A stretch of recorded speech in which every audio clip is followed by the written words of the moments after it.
Let's turn our attention to football. Daniel Harris is with us this morning. Daniel, good morning to you. Hiya. There's lots to talk about, and the sound of the whining from the managers of the Premier League is going to be the background music for the next few days, asking why the hell do we need international football at all? And I'm sure a lot of people have sympathy with that, but some of our countries actually really need it. It's the reason why we're having so much international football now isn't just because it's because the associations are short of money.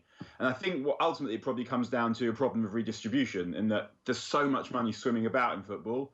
And yeah, it would be better if it was distributed better so that the players weren't forced through a succession of almost totally meaningless games, meaning they get injured. But it is difficult because what we've ended up with in football is the domination of the Champions League teams, and that's not a good thing.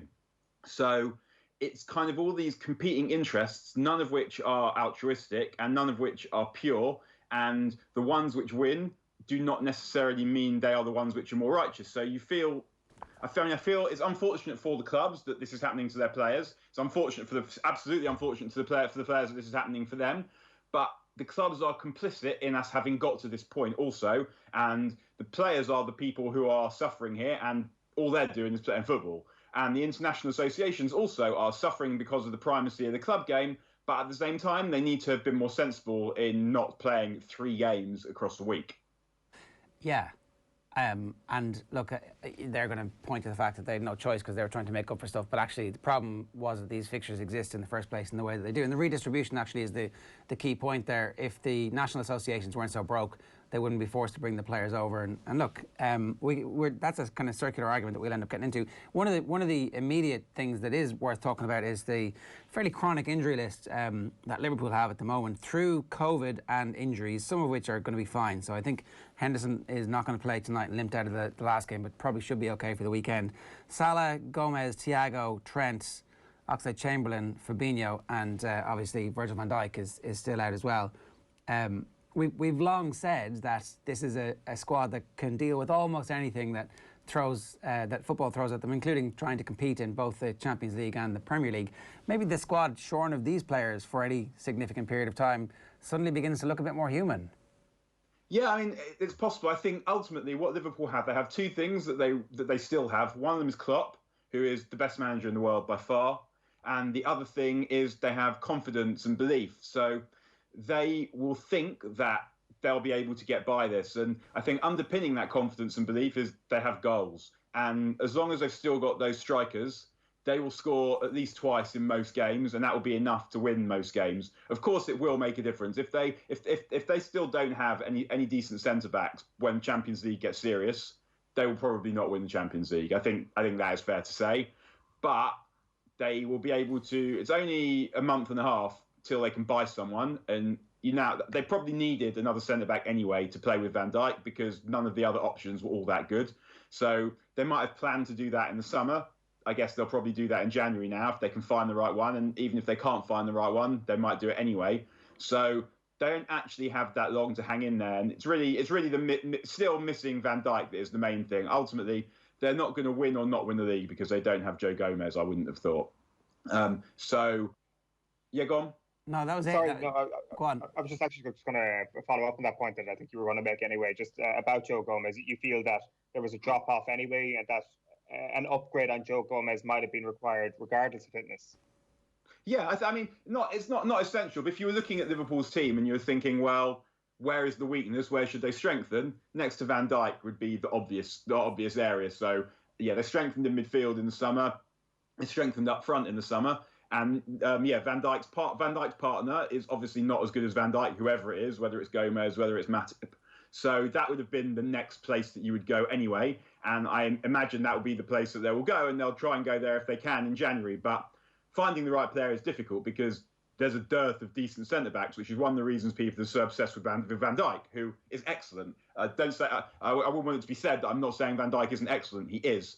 But there was a time kind of 10 years ago where you had John Terry, you had Rio Ferdinand, you had Sol Campbell, and you had Ledley King.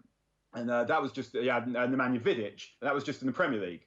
And there aren't centre-backs really in the world of that quality knocking about anymore. So Liverpool's transfer system has worked almost perfectly over the last 5 years or so, where in general, if you think that having a 50% hit rate on players that you buy is pretty good, and Liverpool probably up there around 80, 90%, it's incredible. So they would obviously be hoping that they will be able to now go and find the right player, whoever it might be, and that they'll be relying on their system that is working so well to go and find that player. But the pool is probably quite small. And I think the reason the pool with centre-backs is quite small, particularly, apart from the fact that there aren't very many good ones about, is that it doesn't help you immediately to go and buy potential. With a striker, you can go and buy someone who's 22 and they can turn up and they can be brilliant immediately. With centre-backs, I think the market is smaller because that tends not to happen. There are very, very, very few centre-backs who are brilliant from that age. Van Dijk didn't really start doing anything serious till he was mid to late 20s. But then Rio Ferdinand also was a prodigy, but he didn't get properly good until sort of 23, 24. And so the players that you're looking for, the market is immediately restricted. And if the market itself happens to be small, because it goes like that sometimes, then it's quite hard to find someone who you'll be able to rely upon to come in and immediately start doing a job. However, as I mentioned before, Liverpool have confidence and they have Klopp. So coming in to play for Klopp immediately and coming in to play in a team that knows exactly what it is doing and is full of confidence and has that feeling that it really can't be beaten is something that will help any new signing, whoever they are, even if they're not quite the right player. Yeah, I can totally see that. We did want to talk a little bit about Jack Grealish and just have a little conversation about. It seems there's been a little bit of a suspicion around Grealish from the big clubs when the whole world was linking Jadon Sancho at Manchester United over the summer. Grealish was there, and nobody really thought about him being one of those players. Like it was mentioned at the start of the year, and he signed his new deal, and then the conversation disappeared. But clearly, in that new deal, there is a buyout clause, or there is a price that Villa would take. No one really made the case that Grealish was worth that money, and I'm wondering now if, after his brilliant start to the season for Villa, followed by, it seems, quite a bit of criticism from the England performance the other night. Does English football really understand what Jack Grealish is and how to get the best out of him? I think a lot of the managers in club football do. I think the problem you're seeing with the England team now is Gareth Southgate doesn't really know what to do. He doesn't think that his defence is that good, which it isn't, but he's also not sure how to balance the team, because what you're seeing is that adding an extra right back is not necessarily going to give you extra defensive solidity, and it puts you in a situation where you're compromising the strength of the team. So England's strength of the team is clearly going forward. If you look at the attackers they've got Raheem Sterling, they've got Harry Kane, they've got Jadon Sancho, they've got Marcus Rashford, and if they play 4-3-3, they've got to leave out one of them. And that in itself is a difficult decision. Then behind them, they've got Jack Grealish, they've got Phil Foden, they've got Mason Mount. And you wouldn't really want to be in a situation where you could only pick one of them as well. But Gareth Southgate appears to be backing himself into that corner to still not have a particularly good defence. Now, talk about Jack Grealish. I think what happened with him was that in keeping Villa up, he basically priced himself out of a move in that no one was really going to have 80 million quid to spend on him. So United looked at him, as we know, and they went for Donny van de Beek in the end, who was younger, faster, cheaper, and proven in the Champions League. Now, he might not have Jack Grealish's attitude, and that is one of the great things about Jack Grealish is he's not scared, and he's someone who turns up in big moments, and he wants the ball, and he's always prepared to take the ball. And you've seen that for England, you saw it for Villa, where he intervened in that final day of the season. He found a way of making sure that he scored the goal that ended up keeping them up. But he was also someone whose off-the-pitch history was checkered, and he was at an age where you began to wonder if he hasn't resolved it by now, if he was ever going to resolve it. So there's a bit of that. And there's also the fact that I wonder when I watch him play, I think, what is he? So he looks like someone who you would think would be an attacking midfield player, but he's tending to play off the left at the moment. So if you're a team that already has a good left-sided attacker, then you won't necessarily want to buy Jack Grealish. So United have Marcus Rashford, who plays in that area, and they also have various other attackers. So if you're going to sign Jack Grealish, but actually you can't really play him in midfield and you've got to hide him on the left, then I can see why clubs would look twice at him, even though we can see there's a lot of great things that he can do. So it's slightly tricky if he can't play midfield. If he can play in midfield, if he's an attacking midfield player, really, and all he actually needs is better players to play with, then you're looking at a very special talent. But if you're looking at a left winger, then you're generally going to be trying to find someone who can go on the inside or go on the outside and who can score more goals than he will. So it's not easy if he's not a midfield player. Barney Ronay was writing in The Guardian on Saturday, Daniel, about the superfluous man and how that applies to football in the context of João Felix and how he's finding his feet this year. And he says that we hear that Paul Pogba is lazy, Riyad Mahrez is decorative, Mesut Ozil doesn't want to play. Does the same thing sort of apply to Jack Grealish? No. I would say in the first instance, Paul Pogba isn't lazy. Like, you don't get to be the phenomenal athlete and footballer that Paul Pogba is if you're lazy. I think the thing with Paul Pogba is that he sometimes plays with a lack of intensity, which is different. And I think that that is not right to say that Paul Pogba's lazy. And it's also that Jack Grealish. I'm not saying that. Just to clarify, that's not what's being said here at all. That's the incorrect challenge that's put out there, and in fact, it is the things that he brings to the game that is sometimes overlooked because there is that wrong perception of being lazy. So that's not being said here. It's just that is the incorrect take that's out there.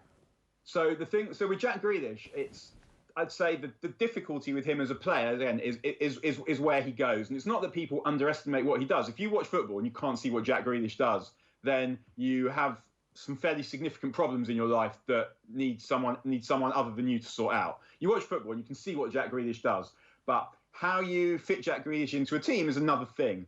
And there used to be, well, can you build the team around such and such a player? It's a particularly fond argument in England that definitely goes back as long as I've been watching football. Can you build a team around Glenn Hoddle? And there's some people will say, well, if you have a player like Glenn Hoddle, you have to build the team around Glenn Hoddle. And the other people say, well, if you have to build the team around anyone, then they shouldn't be in the team because everyone should be able to contribute to the team. I think the reality of the Hoddle situation was that you already had Brian Robson. You didn't need to build the team around Glenn Hoddle. You just needed to put him next to Brian Robson, and you had an unbelievable midfield.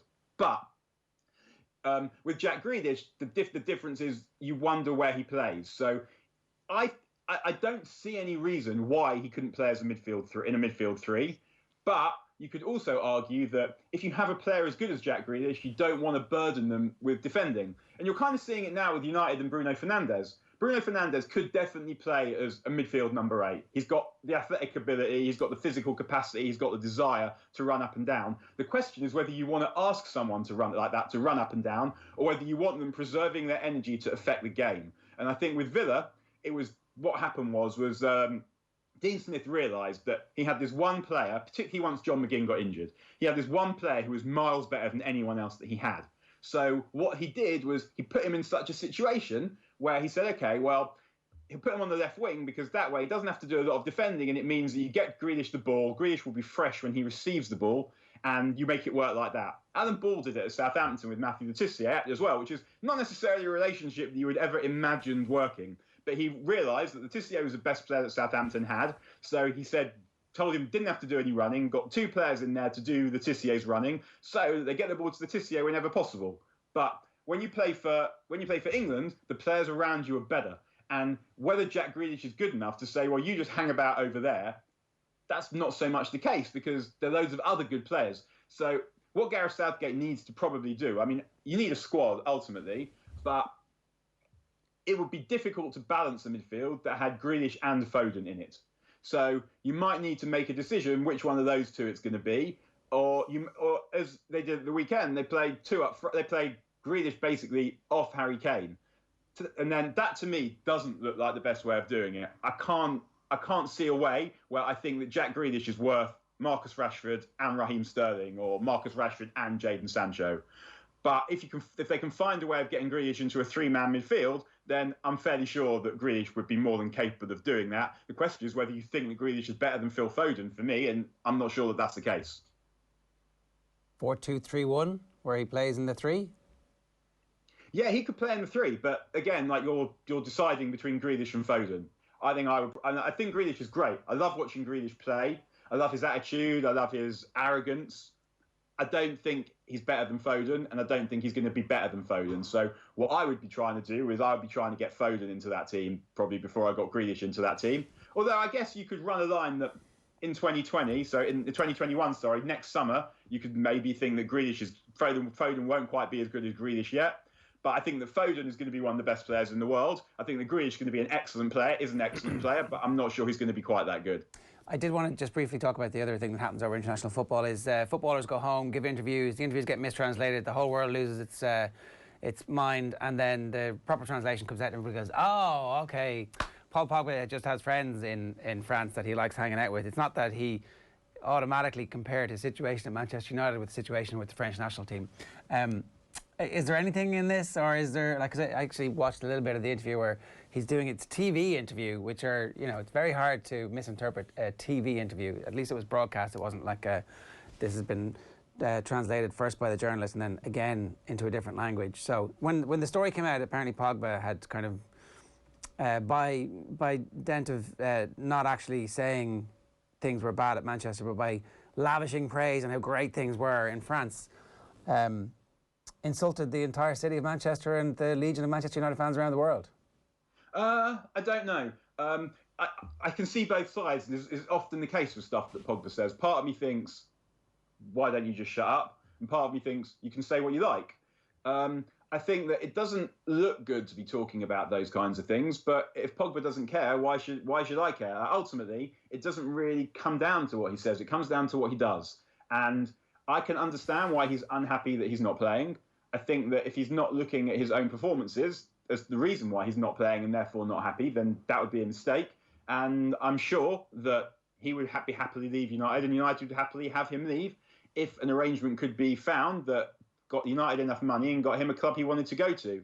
And so ultimately, like, I don't spend too much time analysing what Paul Pogba does and doesn't say, because I'm 41 years old. And he's a footballer saying what he likes and doing what he likes. So if you ask me if I'd be happy for Paul Pogba to leave United as a United supporter, I would say yes.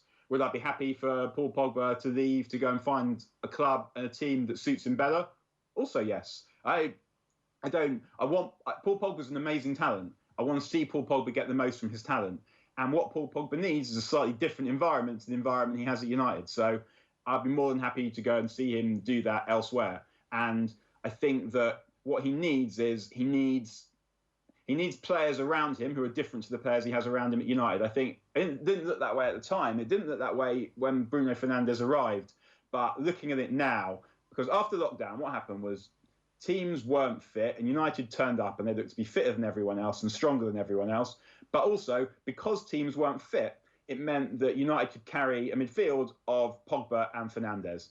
As other teams got stronger, and you saw it when United played West Ham and Southampton at the end of the season, they started running harder, putting United under a bit more pressure, and United struggled to carry Fernandes and Pogba in midfield.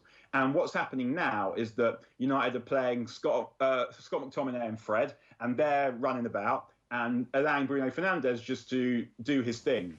And that's what's working. Yeah. And if you add Paul Pogba into that, you're going to have a slightly different balance. And it's hard to see how that's going to change, because Fernandes is a better player than Pogba, and his numbers are better than Paul Pogba's. And so it's hard to see where Paul Pogba goes at United. But if he were to go to PSG, which looks like the obvious move for him now, they have legs in midfield, but they lack a bit of class. And that looks to me to be a much better fit for Pogba, where they'll win the league games anyway, and then he can do his thing in the Champions League in particular, where he'll have a lot of legs around him, and he will be in the Bruno Fernandes role. And that's probably what will work best for him, I think. Daniel, good stuff. Thanks a million for joining us this morning. Cheers. All right, see you again. 3 minutes past 8 here on OTB AM. We're going to take a quick break. We're back with a brilliant hour of sport, talking golf with John Duggan before 9. Plenty of GAA to get stuck into with Mickey Quinn and Conor McKeown. Keep an eye out for the latest episode of Scoreboard Jungle next.